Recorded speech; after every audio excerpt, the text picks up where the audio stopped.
Okay, good. And thanks everybody for hanging in there. I think I'll be brief. So I'm going to talk to you about some of the activity that has happened in the past year, which actually there's been a lot of activity happening in last year on the science training front for Artemis. I do want to do a call out to my colleague in the EVA training office, Scott Ray. We work hand in hand. Of course, everything I'm going to be talking about also dovetails with Kelsey's science operations and Trevor's hardware testing. I also want to do a call out to the Artemis Training Development Team, which is a group of lunar scientists from across the agency that have really lent their brain cells to this effort, and of course the internal science team. So next slide, please.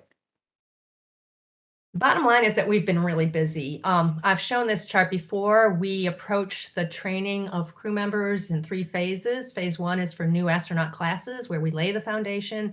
We give them some initial classroom training, some basic field training. We fold in expeditionary components. We are currently just about to complete the training for the 2021 class. That's called the Flies.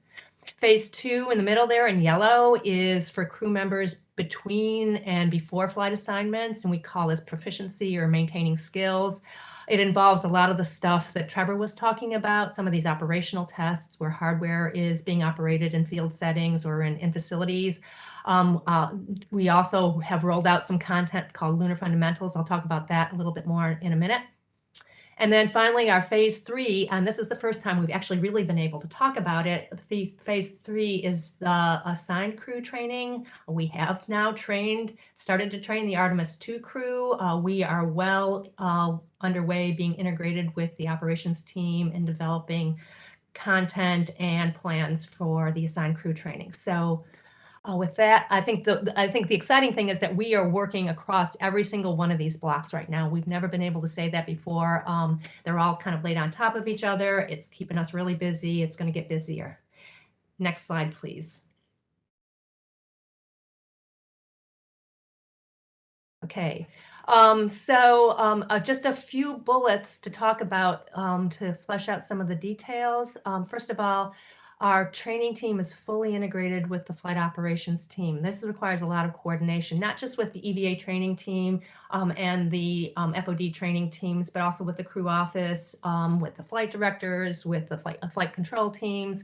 So there's a lot of just coordination and collaboration that is iterative.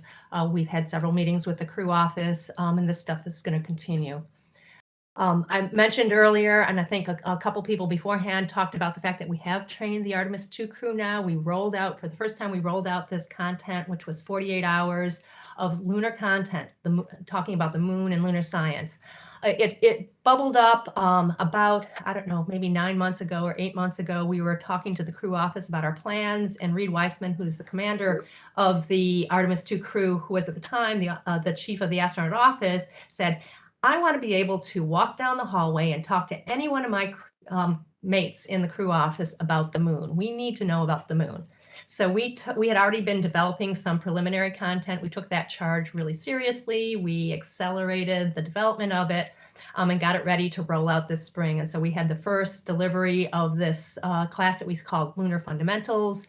We got really good feedback from it. We also had not just the Artemis 2 crew, but we had 2 other members from the crew office. We had 5 flight directors. We had a couple of EVA trainers, a couple of the chief training officers.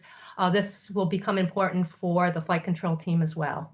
So the goal is to provide this to the entire crew ultimately before they are assigned to an Artemis crew, so they've got a foundation of lunar science before we start with the detailed training specific to their mission.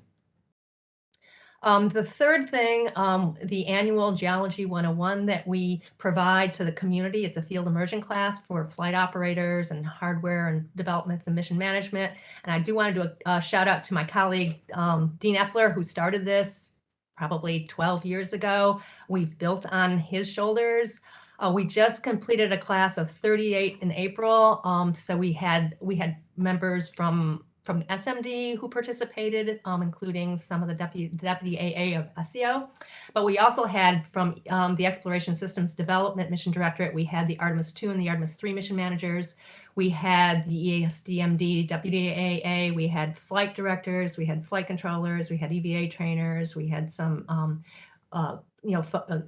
people from Office of Communications. And so this is really great because we are trying to cross-seed the language of planetary science and science operations and be able to define some common objectives across the science and engineering and operations and management boundaries. The fourth thing is the training for the new astronaut classes that I mentioned a little bit earlier. We did the first year in September, where we basically offer a Geology 101 class in a week, and then we take them out in the field and we make the map. We are just about ready to do year 2. In fact, I've been multitasking a little bit today, putting together the training readiness review. We will be delivering what NASA is doing in the solar system, some concentrated topics on the moon and planetary exploration, followed by a capstone in the field in June. Assigned crew training, we are working really closely with our flight operations colleagues. It will be a 24-month training plan. We are working on things like the plans and the content and the schedules and the training products and the logistics. There's a lot of stuff to go around, and so that planning is well underway. And finally, we are working up the field objectives, which will be integrated science and operations, and this is done in conjunction with some of the testing and that both Trevor and Kelsey talked about. And we've got 5 field locations right now that we are developing. So the bottom line is we're really busy on a lot of different fronts, at a lot of different stages in training the crew office, and it's super exciting to be able to train crew members to go to the moon. Thanks.